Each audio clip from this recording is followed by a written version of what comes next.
العظيم إن الله وملائكته يصلون على النبي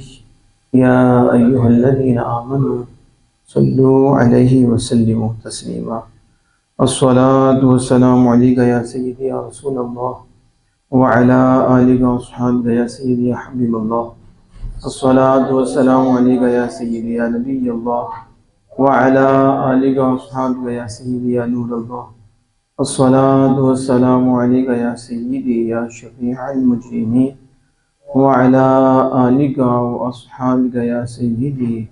يا خاتم النبيين مولاي صل وسلم دائما أبدا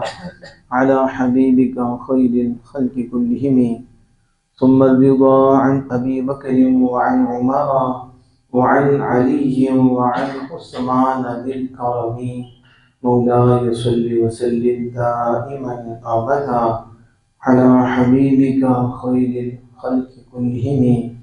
فإن من جودك الدنيا وضرتها ومن علومك علم اللوح والقلم مولاي صل وسلم دائما أبدا على حبيبك خير الخلق كلهم منزه عن شريك في محاسنه فجوهر الحسن فيه غير منقسم مولاي صل وسلم دائما أبدا على حبيبك خير الخلق كلهم هو الحبيب الذي ترجى شفاعته لكل هول من الأهوال مقتحم مولاي صل وسلم دائما أبدا على حبيبك خير الخلق كلهم وكلهم من رسول الله ملتمس غرفا من البحر أو رشفا من الديم مولاي صل وسلم دائما أبدا على حبيبك خير الخلق كلهم يا أكرم الخلق ما لي من ألوذ به سواك عند حلول الحادث العمم مولاي صل وسلم دائما أبدا على حبيبك خير الخلق كلهم يا رب بالمصطفى بلغ مقاصدنا واغفر لنا ما مضى يا واسع الكرم مولاي صل وسلم دائما أبدا على حبيبك خير الخلق كلهم يا صاحب الجمال ويا سيد البشر يا صاحب الجمال ويا سيد البشر من وجهك المنير لقد نور القمر لا يمكن الثناء كما كان حقه بعد از خدا بزرگ توئی قصہ مختصر خالق کائنات مالک کائنات جل جلالہ کی حمد و ثنا نبی مکرم فخر دو عالم صلی اللہ تعالی علیہ وآلہ وسلم کی ذات بابرکت پر درود و سلام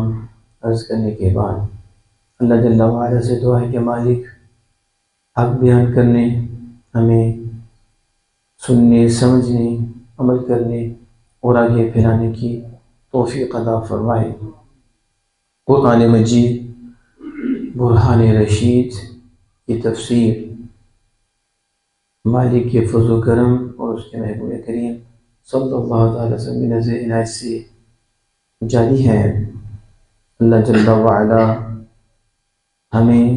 جاری رکھنے کی توفیق عطا فرمائے اور اس نور کو مالک عام کرنے کی ہمیں توفیق عطا فرمائے۔ اللہ جل وعلا نے قرآن مجید برہان رشید کو ہماری رہنمائی کے لیے اپنے محبوب کریم سرور دو عالم صلی اللہ تعالی علیہ وسلم کے ذریعے ہمیں عطا فرمایا ہے۔ جب تک ہم قرآن مجید برہان رشید کو سمجھیں گے نہیں تو ہم کس طرح اس سے رہنمائی حاصل کر کے اللہ جل وعلا کی رضا حاصل کریں گے، اللہ جل وعلا کی طرف سے انعامات کے مستحق ہوں گے۔ رسول اکرم فخر دو عالم صلی اللہ تعالی علیہ وآلہ وسلم کے احسانات کو کیسے سمجھیں گے؟ تو جب ہم اس کے مفاہیم اور اس کے مقاصد کو ہم جانیں گے، سمجھیں گے، پھر ہی ہم اللہ عز و جل کی رضا کو پا سکیں گے۔ نبی مکرم فخر دو عالم صلی اللہ تعالی علیہ وسلم کی اطاعت، حضور کی فرما برداری، حضور کی اتباع ہم کر سکیں گے، جس کے ذریعے ہمیں خالق کائنات جل وعلا کی معرفت نصیب ہو جائے گی۔ خالق کائنات جل وعلا کا فضل اور کرم اور اس کی مہربانیاں شامل حال ہو جائیں گی، جس سے ہماری دنیا بھی بہتر ہو جائے گی، ہماری آخرت بھی بہتر ہو جائے گی، ہمارا چلنا بھی عبادت بن جائے گا، ہمارا دیکھنا بھی عبادت بن جائے گا، ہمارا سننا بھی عبادت بن جائے گا، بلکہ سونا بھی عبادت بن جائے گا، ازدواجی زندگی بھی عبادت بن جائے گی، ماں باپ سے حسن سلوک، اولاد سے پیار، مہربانی عبادت بن جائے گی، اور تجارتی ہمارے معاملات بھی عبادت بن جائیں گے جب ہم قرآن مجید برہان رشید کے مفاہیم مطالب کو سمجھیں اور اس پر اللہ کی رضا کے لیے عمل پیرا ہو جائیں۔ خالق کائنات جل وعلا سے دعا ہے کہ ہمیں قرآن کو اپنا رہنما سمجھنے کی توفیق عطا فرمائے، اور قرآن مجید سے سچی پکی محبت اور آمینہ کے لال فخر دو عالم صلی اللہ تعالی علیہ وآلہ وسلم کی سچی پکی محبت کا نور نصیب فرمائے۔ اعوذ باللہ من الشیطان الرجیم، میں اللہ کی پناہ میں آتا ہوں شیطان مردود سے۔ بسم اللہ الرحمن الرحیم، اللہ کے نام سے جو بڑا مہربان نہایت رحمت والا۔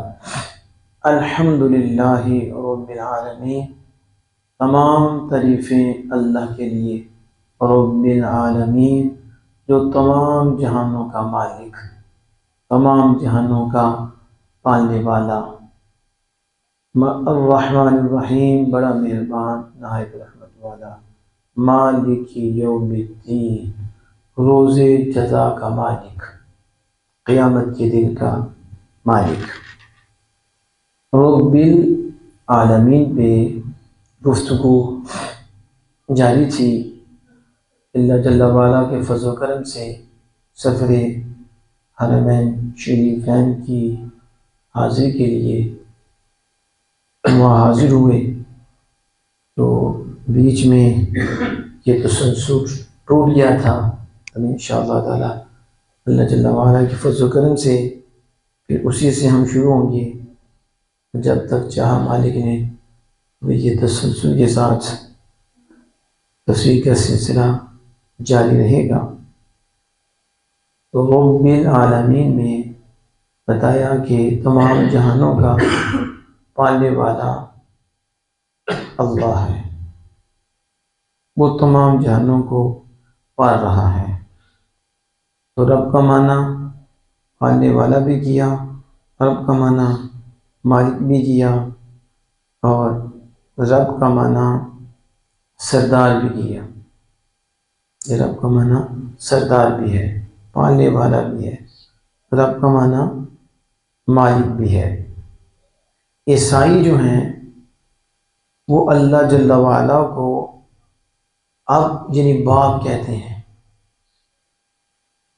اور ہم اللہ جل وعلا کو رب کہتے ہیں۔ عیسائی اللہ جل وعلا کو اب یعنی باپ کہتے ہیں، اور ہم مسلمان اللہ جل وعلا کو رب کہتے ہیں۔ حقیقت یہ ہے کہ خدا کو دنیا کا باپ کہنا اس کی بہت بڑی توہین ہے۔ جو کہتا ہے کہ اللہ عز و جل دنیا کا باپ ہے تو وہ بہت بڑی گستاخی کرنے والا ہے، وہ اللہ کا بہت بڑا بے ادب ہے۔ ہم کہتے ہیں کہ باپ اور رب میں بڑا فرق ہے، بہت فرق ہے۔ ایک تو یہ کہ باپ اپنے بچے کو پالنے میں اس کی ماں کا محتاج ہے،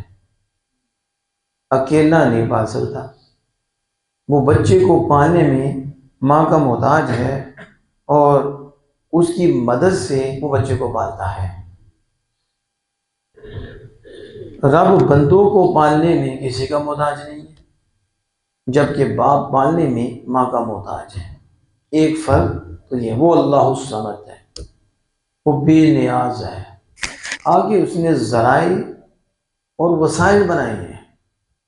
لیکن وہ پالنے میں کسی کا محتاج نہیں ہے۔ دوسرا فرق یہ ہے کہ باپ صرف جسم کو پالتا ہے، وہ جسم کی پرورش کرتا ہے، اور رب ہر چیز کو پالتا ہے، وہ صرف جسم کو نہیں، وہ تو روح کی بھی تربیت کرتا ہے، وہ روح کو بھی پالتا ہے۔ اس لیے باپ بیٹے کو ہوشیار ہونے کے بعد، جب بیٹا ہوشیار ہو جاتا ہے، سمجھدار ہو جاتا ہے، تو پھر باپ اسے استاد اور پیر کے سپرد کرتا ہے، کیونکہ جسم کی یہ پرورش کرتا ہے۔ جب بچہ سمجھدار ہوتا ہے تو اسے کسی صحیح عالم دین کے سپرد کر دیتا ہے، کسی مرشد، کسی رہنما، کسی پیر کے سپرد کر دیتا ہے، تاکہ وہ اس میرے بیٹے کی روح کی تربیت کرے، میرے بیٹے کی روح کی پرورش کرے کہ اس کی روح اتنی پاکیزہ ہو، بیٹھا زمین پہ ہو اور حاضر عرش پہ لگ جائے۔ اس کی روح پاکیزہ ہو تو یہ ماں باپ کے قدموں میں پڑ جائے، اس کی روح پاکیزہ ہو تو اس کی زبان پاکیزہ ہو جائے، اس کی نگاہ پاکیزہ ہو جائے، اس کی سماعت پاکیزہ ہو جائے، اللہ کی بارگاہ میں 5 وقت کی اس کو حاضری نصیب ہو جائے، اس کا کاروبار اللہ کی رضا کے مطابق ہو، اس کا آنا جانا بھی اللہ کی رضا کے مطابق ہو، تو یقیناً وہ تب ہی ہوگا جب روح کی تربیت شریعت مصطفیٰ کے ذریعے ہوگی۔ تو اس کے لیے اللہ جل وعلا نے علماء کا انتخاب کیا ہے کہ جو تربیت کرتے ہیں اس روح کی، اس کے لیے اللہ نے اپنے نیک بندوں کا انتخاب کیا ہے۔ تو والدین اس کے جسم کی پرورش کرتے ہیں، اور جب وہ ہوشیار ہو جاتا ہے تو اسے پھر صحیح عالم دین کے سپرد کرتے ہیں اور پیر کے سپرد کر دیتے ہیں، اور عرض کرتے ہیں کہ اتنا کام تو ہم نے کر دیا کہ اس کے جسم کو ہم نے پالا ہے،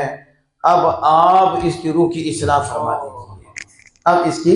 اصلاح کیجیے۔ لیکن اللہ عز و جل تو کسی کا محتاج ہی نہیں ہے، جسم کو بھی وہی پالتا ہے، روح کو بھی وہی پالتا ہے، آگے تو اس نے ذریعے رکھے ہیں لیکن ماں باپ محتاج ہوتے ہیں۔ اور پھر باپ کا درجہ یہ استاد اور مرشد سے کم ہے، استاد کا درجہ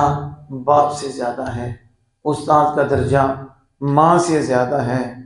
یہ کیونکہ باپ نے انسان کو اور بیٹے کو، بیٹی کو، یہ جو جاندار جسم ہے اس کو اس نے بنایا ہے، اللہ نے اس کے ذریعے وہ جسم بنایا ہے، تو ماں نے بھی جسم، باپ نے بھی جسم بنایا ہے، اور دینی استاد اور شیخ نے انسان کو اور اس بچے اور اس بچی کو سمجھ والا بنایا ہے۔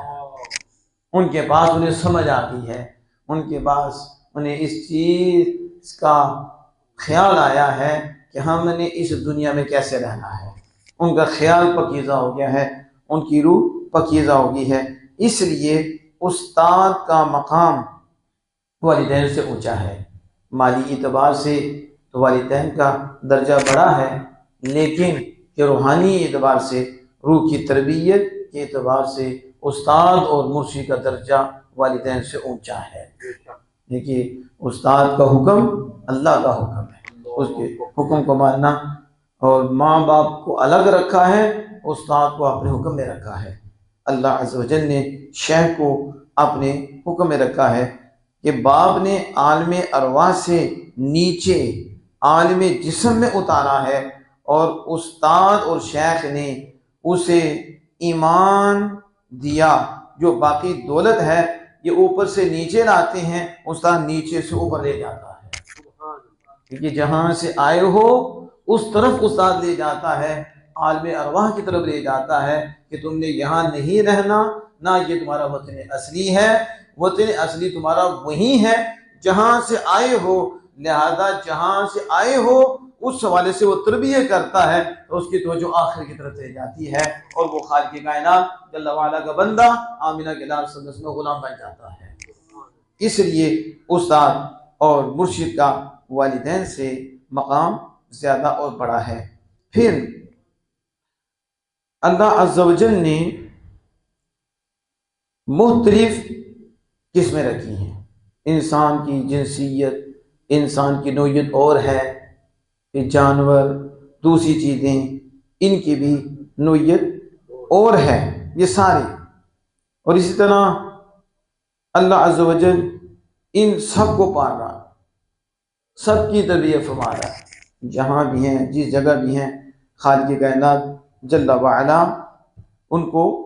پال رہا ہے اور ان کو نواز رہا ہے۔ اور یہ کہنا کہ نعوذ باللہ من ذالک رب کو باپ کہہ دینا، نعوذ باللہ من ذالک، اور مخلوق کو اولاد کہنا، بیوقوفی ہی بیوقوفی ہے، اس میں تو ہے ہی کوئی نہیں، وہ تو ہر ایک کو پال رہا ہے، اور باپ محتاج ہے، ماں بھی محتاج ہے، بلکہ سارے ہی محتاج ہیں، آمینہ کے لال بھی رب کے محتاج ہیں، باقی سارے رب نے محبوب کے ذریعے محبوب اپنے محتاج بنا رکھے ہیں، اور حضور کو اس کائنات میں کسی کا محتاج نہیں رکھا، انہیں اپنی بارگاہ کا محتاج رکھا ہے۔ یہ آگے جا کر اس کو میں بیان کروں گا۔ اب ربوبیت عامہ بھی ہوتی ہے، ربوبیت خاصہ بھی ہوتی ہے، یعنی پالنا عام بھی ہے اور پالنا خاص بھی ہے۔ خالق تعالیٰ کی ربوبیت کا جو اظہار ہے، جو اس کا ظہور ہے، وہ دو طرح کا ہے، ایک عام ہے، ایک خاص ہے۔ بات تو وہ ہے کہ سب کو بلا فرق، بلا امتیاز وہ مل رہا ہے، جیسے سورج ہے، یہ اپنی روشنی پہنچاتا ہے تو سب کو پہنچاتا ہے، سب کو پہنچتی ہے، برابر کی پہنچتی ہے، کم زیادہ نہیں، وہ اسے پہنچتی ہے۔ آسمان کا سایہ ہے تو سب کو برابر کے نصیب ہے، اور اسی طرح دھوپ ہے تو یہ دھوپ، ہوا، یہ سب کو برابر ملتی ہے، یہ عام ہے، پال رہا ہے، ہوا بھی سب کو مل رہی ہے، اس طرح سورج کی روشنی بھی سب کو پہنچتی ہے، اس طرح آسمان کا سایہ وغیرہ، یہ نعمتیں عام ہیں۔ اور خاص کو بہت فرقوں کے ساتھ عطا فرماتا، بڑے فرق ہیں، ہر ایک کو خاص نعمت نہیں دیتا، اور ہر ایک کو خاص نعمت سے نہیں نوازتا، جیسے رزق ہے، مال ہے، اولاد ہے، عزت ہے، حکومت ہے، آفتاب وغیرہ ہیں، یہ سب اللہ تعالیٰ کی ربوبیت کے عام مظہر ہیں، اور مال وغیرہ اس کی ربوبیت خاصہ کے مظہر ہیں۔ اب مال ہر ایک کو ایک جیسا نہیں دیتا، اس میں فرق ہے، کسی کو کم، کسی کو زیادہ، اس طرح یہ اس کی تقسیم کاری ہے خالق کائنات۔ لیکن پھر بھی جو سورج ہے اور اس کے علاوہ ہیں، اس کی جو عام نیتی ہیں، اس میں بھی کچھ کمی ہے کہ یہ چیزیں بیک وقت سب کو فیض نہیں پہنچاتی، ایک وقت میں سب کو فیض نہیں پہنچاتی، فقط جسم کو فیض دیتی ہے۔ یہ سورج کس کو فیض دیتا ہے؟ جسم کو دیتا ہے۔ اور یہ ہوا کس کو دیتی ہے؟ جسم کو دیتی ہے۔ یہ دھوپ، یہ کس کو فائدہ دیتی ہے؟ یہ جسم کو فائدہ دیتی ہے۔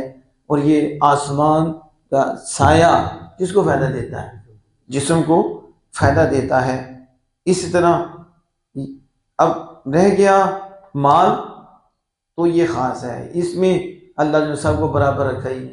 کسی کو کم، کسی کو زیادہ۔ لیکن سورج وغیرہ یہ فیض تو دیتے ہیں، پھر ان کے فیض پہنچانے میں بھی کمی ہے، یعنی صرف جسم کو فیض پہنچاتے ہیں اور صرف جسم کو فائدہ دیتے ہیں، روح سے ان کا کوئی تعلق نہیں، روح کے ساتھ۔ اب یہ روح کی غذا کو سورج کی دھوپ ہے، یہ کوئی ہوا اس کو چاہیے، کہ وہ ملے تو پھر روح کی غذا تو یہ نہیں ہے، روح کی غذا تو اللہ اس کے رسول کا ذکر ہے۔ روح یہ کھانے سے خوش نہیں ہوتی، روح یہ دھوپ یہ چیزوں سے خوش نہیں ہوتی، روح کا سکون رب کا ذکر ہے، روح کا سکون آمنہ کے لال کی اتباع ہے، روح کا سکون اطاعت مصطفیٰ اطاعت خدا ہے، روح کو سکون ہی ملتا ہے اللہ اس کے رسول کی فرما برداری میں ملتا ہے،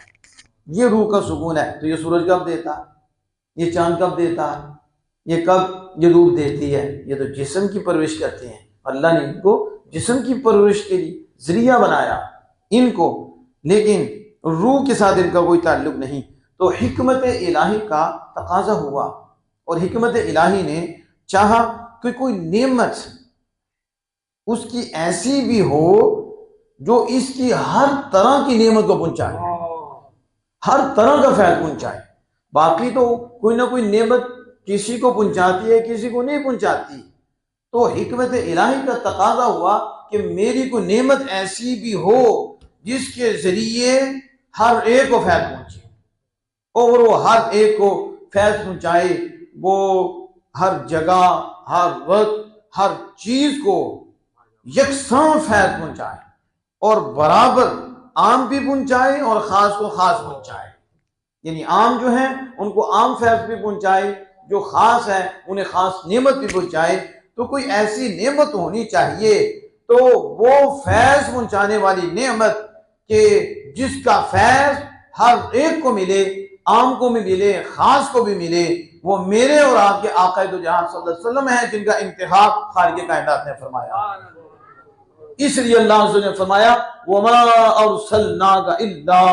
رَحْمَةً لِّلْعَالَمِينَ۔ ماں باپ جسم کو فیض پہنچا رہے ہیں، صرف ایک بیٹا ایک بیٹی، وہ نعمت ان کے ذریعے آ رہی ہے، یہ وہ ہستی ہے کہ خدا کی ہر رحمت ان کے ذریعے آ رہی ہے،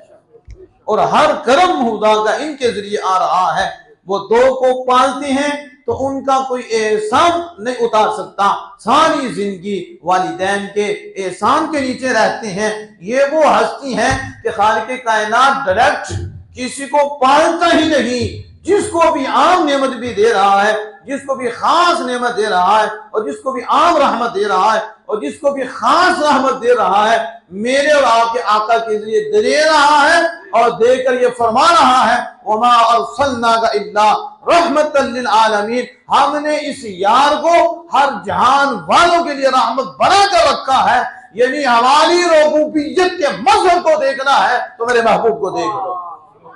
کہ جن کے ذریعے میری رحمتیں آ رہی ہیں، جن کے ذریعے پرورشیں ہو رہی ہیں۔ دو چار وجود کے لیے تم گردنیں جھکاتے ہو، تم روتے ہو، تم تڑپتے ہو، تو جن کے صدقے ساری کائنات ہیں اور جن کے ذریعے رب پال رہا ہے، ان کے آگے کیوں نہیں جھک رہے؟ ان کے ذکر کے کیوں نہیں تڑپ رہے؟ ان کی شانیں کیوں نہیں گنگا رہے؟ ان کی شانوں سے کیوں پریشان ہو رہے ہو؟ وہ جو نہ تھے تو کچھ نہ تھا، وہ جو نہ ہو تو کچھ نہ ہو، اور وہ جان ہے جہان کی، جان ہے تو جہان ہے۔ یہ اللہ جل وعلا کا فیصلہ ہے، اس سے بڑی اس دنیا میں کوئی نعمت نہیں ہے۔ اس نعمت کو محمد رسول اللہ کہتے ہیں صلی اللہ تعالی علیہ وسلم۔ اس دفعہ جو آخری یہ حرم شریف میں ہم نے خطبہ سنا، تو اس خطبہ میں اس نے والدین ہی کی شان کو بیان کیا، یعنی پہلے خطبے میں بھی وہ والدین کی شان ہی بیان کرتا رہا، اور دوسرے خطبے میں بھی اس نے والدین ہی کی شان کو بیان کیا، حتیٰ کہ نماز میں بھی وہ آیت پڑھی وَوَصَّيْنَا الْإِنسَانَ بِوَالِدَيْهِ حَمَلَتْهُ وَهْنًا عَلَىٰ وَهْنٍ، یعنی کہ اس نے والدین کی شان بیان کی، پھر روتا رہا۔ کیا کرتا رہا؟ میں نے کہا شان مصطفیٰ بھی تو بیان کرو، تمہیں موت پڑتی؟ عربی میں تم والدین کی شانیں بیان کر کے روتے ہو، پھر کہتے ہو کہ حضور صلی اللہ علیہ وسلم سے پوچھا گیا کہ نیکی کا حقدار کون ہے، تو آپ میں امک تیری ماں ہے، پھر پوچھا کون ہے، میں تیری ماں ہے، پھر پوچھا کون ہے، میں تیری ماں ہے، پھر پوچھا کون ہے، میں تیرا باپ ہے۔ تیرا تو کیوں نہیں بولتے کہ ایک وجود ملا ہے، دو وجود ملا ہے، اور ماں کے ذریعے ایک بچہ ملا ہے یا دو بچے ملے ہیں؟ تو 3 دفعہ فرمایا یہ حقدار ہے، یہ حقدار ہے، یہ حقدار ہے جن کے صدقے ساری کائنات بنی ہے اور ہر گھڑی انہی کے ذریعے رحمت برس رہی ہے۔ کبھی یہ بھی تو سناؤ نا، کما لوگ تڑپیں، لوگوں کو کوئی محبت آئے، کوئی حرم کا بھی ادب کریں اور کوئی حرم نبوی کا بھی ادب کریں، وہ ادھر روئیں تڑپیں کہ وہ ہستی ہے کہ جن کے صدقے ہر گھڑی رحمت خدا برستی ہے، ہر گھڑی رحمت ہوتی ہے۔ لوگ کی حالت کیا ہو جائے گی، لیکن کیا کریں کہ انہیں حضور کی شان کیسے ہضم ہو۔ یہ تو اہل سنت و جماعت کا ترہ امتیاز ہے، لتؤمنوا باللہ ورسولہ۔ نماز بعد میں ہے، روزہ بعد میں ہے، رب نے میرے محبوب کی تعظیم پہلے ہے، پہلے تعظیم، پہلے ادب مصطفیٰ ہے، پھر اس کے بعد نماز عبادت دیگر، اگر ٹکرے ہیں کچھ بھی نہیں ہے، جبکہ آمنہ کے لال کا ادب نہیں ہے۔ تو اب یہ آیت کریمہ کون بتائے گا، کون اس انداز سے بیان کرے گا؟ ابھی کر کے جو دیکھیں لوگ تڑپنے شروع ہو جائیں، لوگوں کو پتہ چلے وما ارسلناک الا رحمۃ للعالمین، اور خالق کی کائنات فرماتا ہے لیکون للعالمین نذیرا، محبوب واحد تم ہو جسے سارے جہان والوں کے لیے ڈرانے والا بنا کر بھیجا ہے، ہر جہان کے لیے رحمت بھی بنا کر بھیجا ہے۔ اس لیے میرے امام اہل سنت مجدد دین و ملت الشاہ احمد رضا فاضل بریلوی علیہ رحمت الرحمن، حضرت امام بوصیری رحمہ اللہ عنہ کے اس شعر کی تشریح کرتے ہوئے آپ نے کس انداز سے ارشاد فرمایا کہ امام بوصیری کہتے ہیں منزہ عن شریک فی محاسنہ فجوہر الحسن فیہ غیر منقسم، کہ حضور اپنی ساری صفات میں اور اپنے سارے کمالات میں، اپنی ساری خوبیوں میں، اپنی ساری شانوں میں حضور لا شریک ہیں، کوئی نبی بھی حضور کی کسی شان میں حضور کا شریک نہیں ہے۔ اور وہ کیسے، آگے دلیل دیتے ہیں، کہتے ہیں فجوہر الحسن فیہ غیر منقسم، حضور حسن کے جوہر ہیں، اور جوہر اس کے کہتے ہیں جس سے ٹوٹے نہیں ہوتے، جس کے حصے نہیں ہوتے، جس کی تقسیم ہی نہیں ہوتی۔ تو جب تقسیم ہی نہیں ہوتی، تو جب تقسیم نہیں ہوگی تو شریک کیسا ہوگا، پھر باقی مخلوق کیسے بنی؟ کہا وہ حضور کے فیض سے بنی ہے، حضور واحد ہیں کہ رب نے حضور کی ذات سے کسی کو حصہ دیا ہی نہیں۔ اور اس لیے اعلیٰ حضرت فرماتے ہیں توحید دو طرح کی ہے، ایک توحید خداوندی ہے اور ایک توحید رسولی ہے، ایک توحید مصطفی ہے۔ توحید خدائی کیا ہے؟ نہ خدا کی ذات میں خدا کا کوئی شریک ہے، نہ اس کے صفات میں اس کا کوئی شریک ہے، نہ اس کے اسماء میں اس کا کوئی شریک ہے، نہ اس کے احکام میں اس کا کوئی شریک ہے، نہ اس کے افعال میں اس کا کوئی شریک ہے۔ کہا وہ اس ذات میں یکتا ہے، وہ صفات میں یکتا ہے۔ اسی طرح رسول اکرم صلی اللہ علیہ وسلم بھی یکتا ہے، حضور بھی لا شریک ہیں۔ نبیوں میں حضور کی ذات جیسا کوئی نہیں، حضور ذات میں بھی بے مثل و بے مثال ہے، حضور صفات میں بھی بے مثل و بے مثال ہے۔ خدا ہونے میں وہ لا شریک ہے، یا مصطفیٰ جان رحمت ہونے میں نبیوں میں لا شریک ہے۔ یہ اصل سمجھے تو پھر سمجھ آئے گی کہ اللہ عز و جل نے بیچ میں ایک واسطہ رکھا ہے، وہ میرے اور آپ کے آقا ہیں، کسی کو ڈائریکٹ نوازا ہی نہیں، اور جس کو بھی دے رہا ہے کوئی مانے یا نہ مانے، اور جس کو بھی پال رہا ہے کوئی مانے یا نہ مانے، پال رہا ہے تو عمر صلی اللہ کا اللہ رحمت للعالمین کے سائے میں پال رہا ہے۔ یعنی کہ رحمت کسے کہتی ہو؟ سارے جہان پہ رحمت حضور کی ہے، اللہ اسی رحمت سے پال رہا ہے، اسی رحمت کو وسیلہ بنا رکھا ہے۔ وہ آنکھ والوں کو پوچھو جنہیں نظر آتا ہے تو وہ کہتے ہیں تجلی تیری ذات کا سو بسو ہے، جدھر دیکھتا ہوں تو ہی تو ہے۔ یہ تو حالت ہو جاتی ہے، انہیں کیسے جلوے نظر آتی ہیں۔ تو میں عرض کر رہا تھا کہ ایک نعمت تو ایسی ہو جس کے ذریعے عام نعمت بھی سب کو یکساں پہنچے اور خاص کو خاص پہنچے، اس کے لیے اللہ نے اپنے محبوب کو چنا ہے، اپنے محبوب کا چناؤ کیا۔ میں نے پیچھے جانے سے پہلے آپ کو ایک مثال دے کر سمجھانے کی کوشش بھی کی تھی کہ ایک آنکھ کتنی بڑی نعمت ہے، اس کے اوپر حدیث پاک کا مفہوم بھی آپ کے سامنے رکھا تھا کہ ایک آنکھ کا کوئی احسان نہیں چکا سکتا۔ جو رب نے ایک آنکھ دی ہے، سب کچھ کر لے، ساری زندگی بھی عبادت کر لے، پھر بھی اس ایک آنکھ کی جو نعمت ہے اس کا بدلہ